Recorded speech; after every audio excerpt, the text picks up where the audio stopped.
the 2012 rejection of mass ascension, humans have embraced the fear vibration. This created the threefold return, or three scenarios that are a direct result from people's unconscious choices. One or all of these scenarios will occur.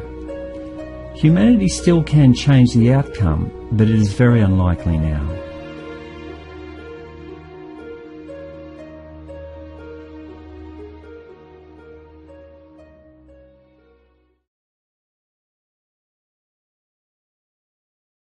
Well, the question was, if Iran were to launch a nuclear attack on Israel, what would our response be? And I want the Iranians to know that if I'm the president, we will attack Iran.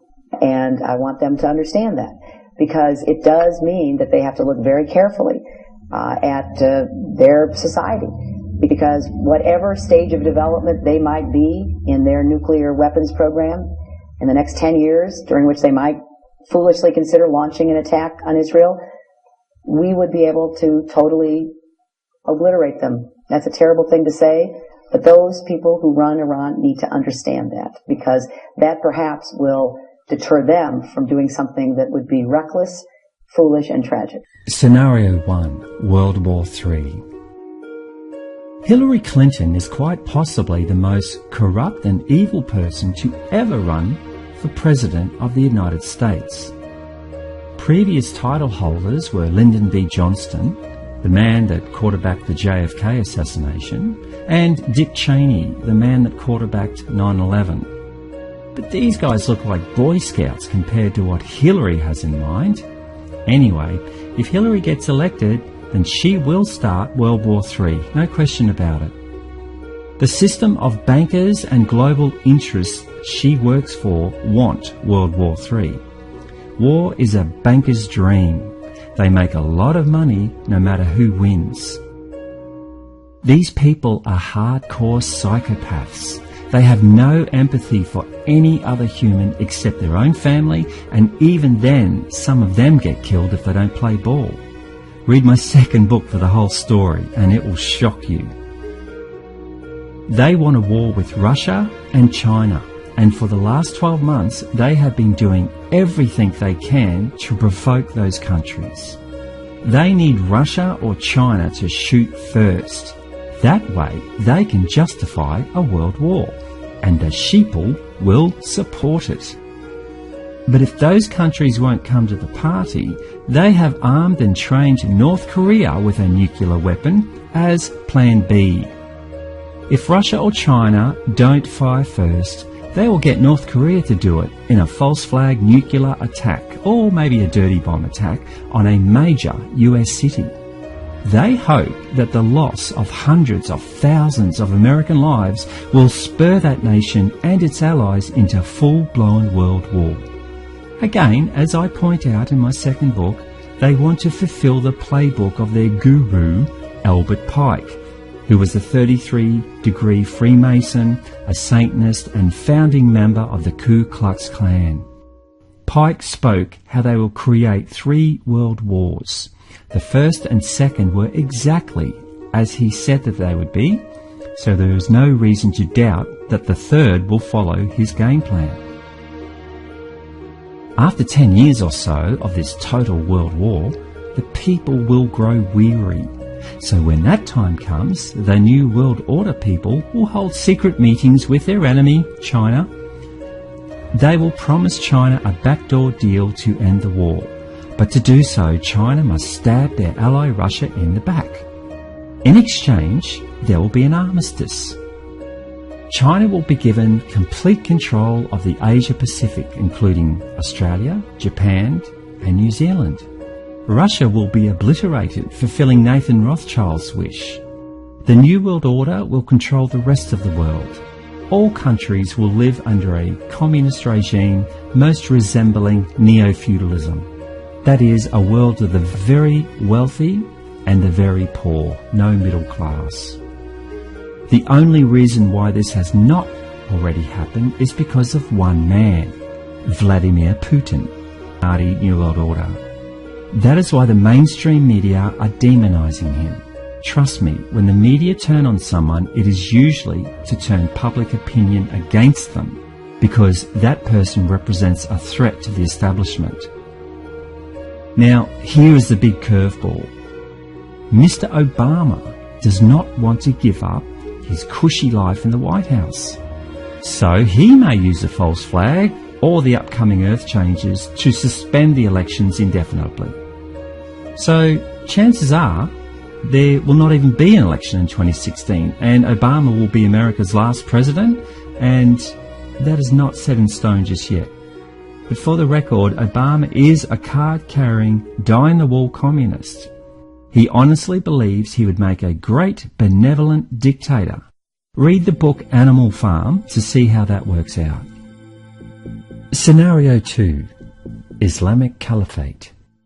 On the 13th of May 1981, there was an assassination attempt on Pope John Paul II in St. Peter's Square at Vatican City. The Pope was shot and wounded by a Turkish hitman, Mehmet Ali Akkar. The Pope was struck 4 times and suffered severe blood loss. Akkar was apprehended immediately and later sentenced to life in prison by an Italian court. The Pope later forgave him for the assassination attempt. He was pardoned then by President Carlo Ciampi at the Pope's request and was deported to Turkey in June 2000.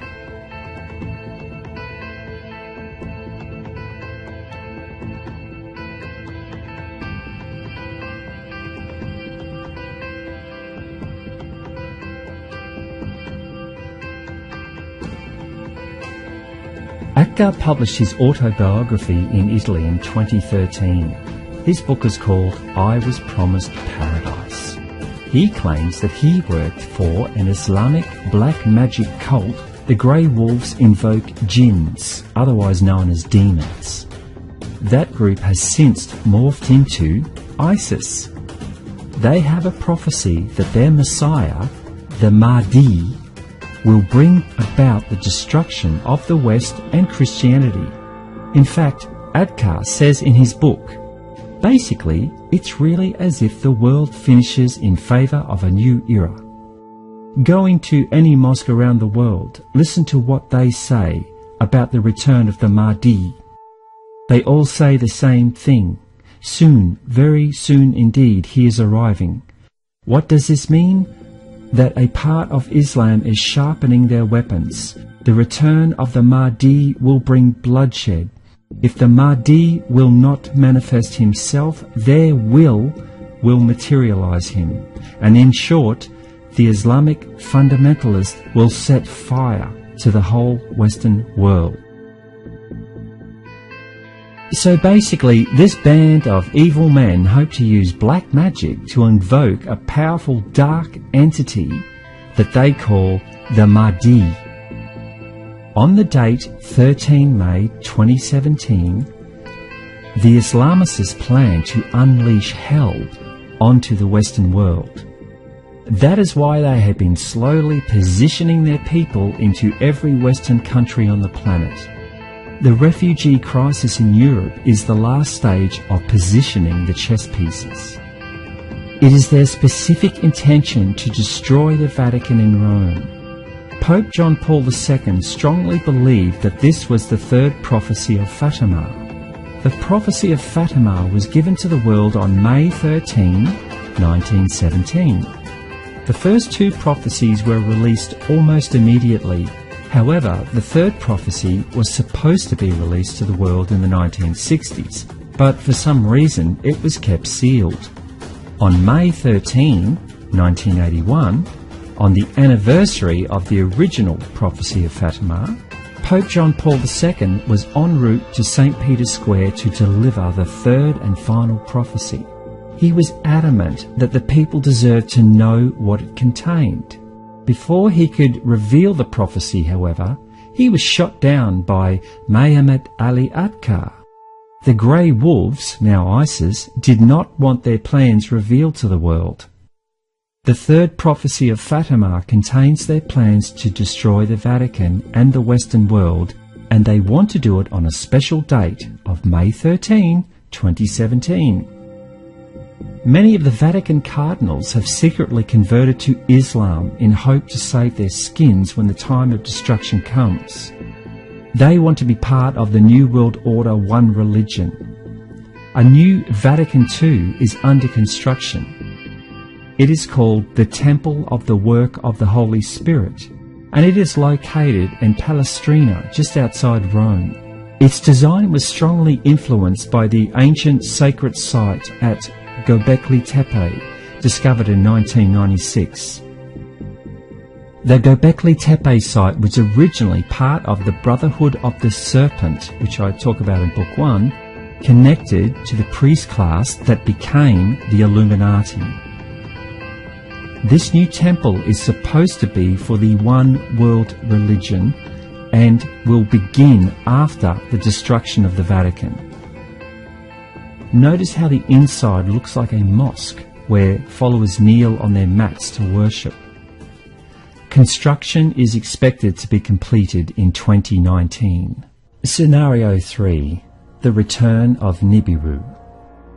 I cover everything you need to know about Nibiru and its inhabitants in my first book, The Truth Chronicles, Book 1, Secrets of the Soul. However, here is a quick background. There is a planet that the ancients called Nibiru. NASA calls it Planet X. It's about 4.5 to 5 times the size of Earth.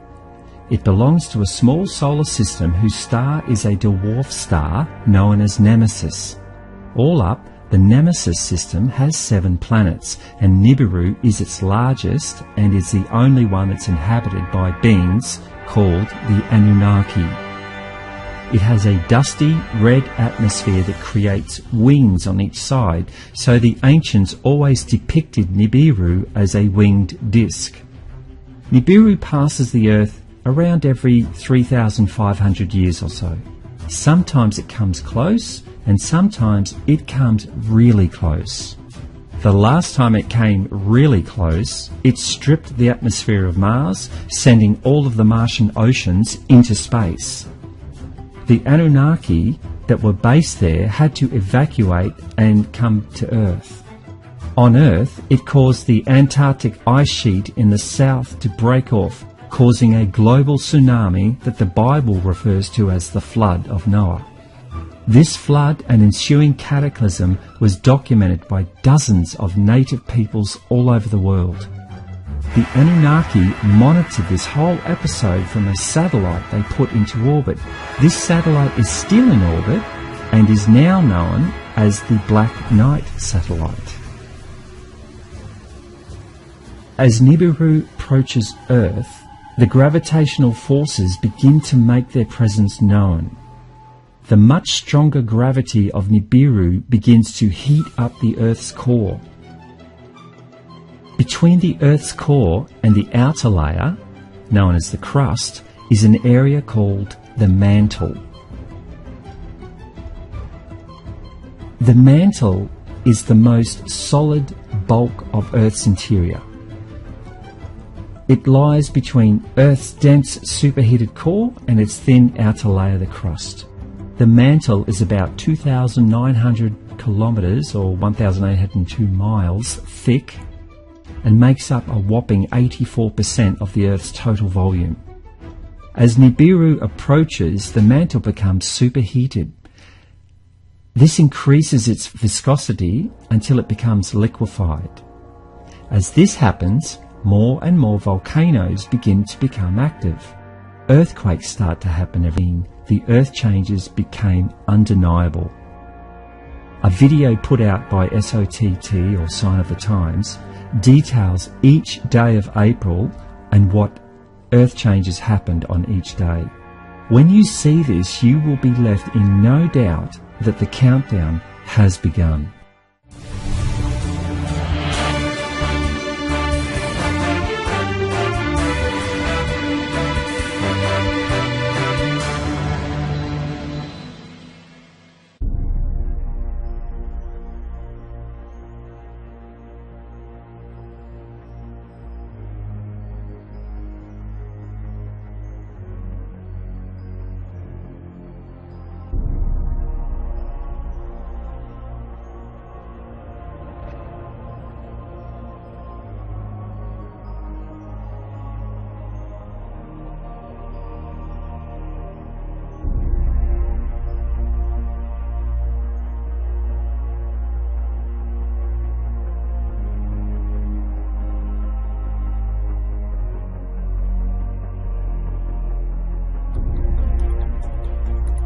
Overnight, blizzard-like conditions in Massachusetts. Nearly 1,900 crew working through the night, clearing roads. Treacherous conditions leading to wreck after wreck. In upstate New York, a bus carrying 36 college students flipping over and winding up upside down. Incredibly, there were no serious injuries. And in Connecticut, a tractor trailer sliding and jackknifing on this bridge. New Jersey police releasing this dramatic dashcam video. Trees snapping from heavy winds.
In northern Pakistan, flash floods triggered by heavy rain have killed at least 55 people. An emergency operation has been launched to help thousands of survivors, dozens of whom have been cut off by a landslide in a mountain valley. Some 150 homes are said to have been destroyed.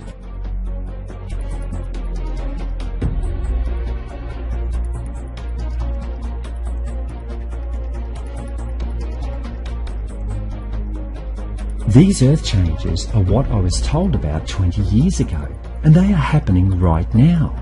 In April 2016, there were daily events for the whole month. These included volcanoes erupting, and even some that have not been active for over 70 years. Earthquakes shook many countries, wild weather was everywhere. It even snowed in Saudi Arabia.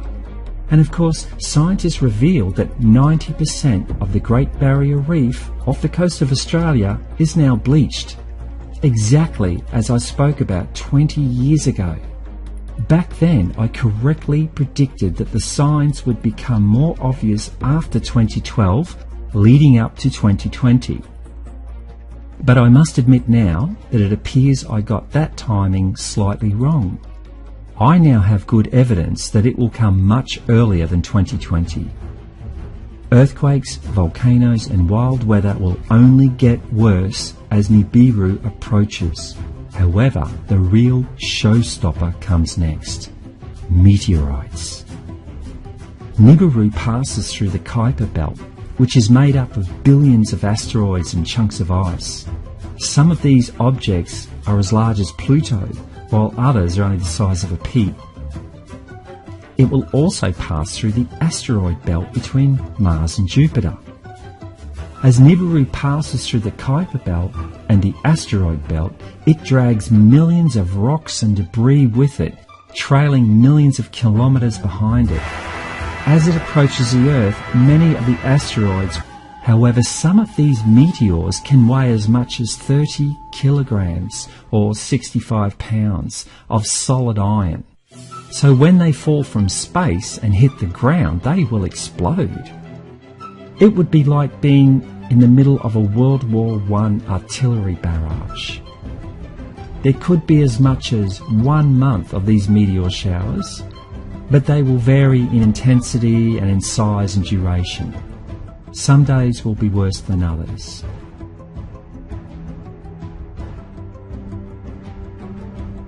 A CIA insider has come forward and revealed that they have been tracking the Nemesis system since the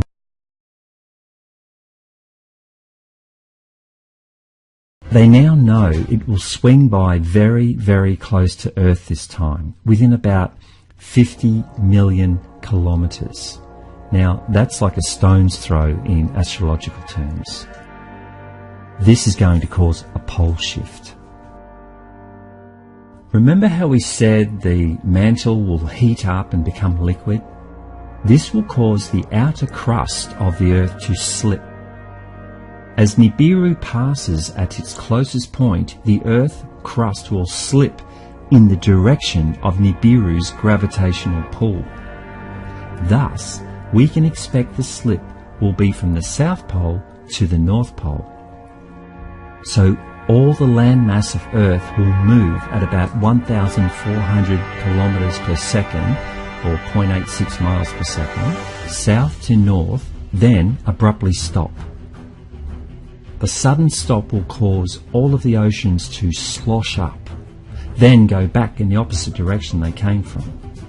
That will create a global tsunami of about 700 metres to 3,000 metres high, or 2,296 feet to 9,850 feet high, travelling at 700 metres or half a mile a second. The water will slosh back and forth for several days. In fact, as Nibiru passes, it will stop the Earth's rotation. So one side of the Earth will be in complete darkness for 3 days, and the other side will be in complete sunlight for 3 days. As Nibiru passes, the Earth will begin to rotate again as per normal. Basically, the Earth is going through a very rare process that will see most of the inhabitants of the planet die as a result of massive Earth changes. It is not the first time this has happened, and it will not be the last. The ancients knew that, and they tried to warn us.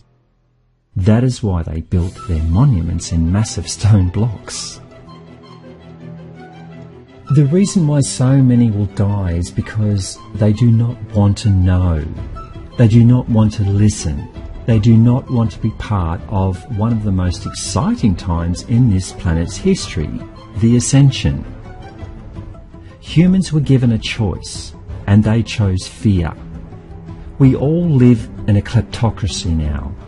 It is a term applied to a government that is in bed with the ruling class, in this case corporations, taking advantage of corruption to extend their personal wealth and political power. Corporate lawyers now write all of our legislation.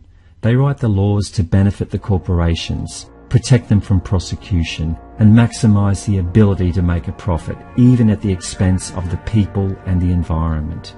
This is the world we live in, and most people are happy to turn a blind eye. That is how they got into control in the first place. The world is now so far gone down the corruption path, the self-entitlement mentality path, the selfishness path, the apathy path, and the willful ignorance path that there is no way to bring it back. But not everyone on earth will die. Indeed, for those that do want to know, that do want to listen, that do want to participate, then welcome aboard and keep watching.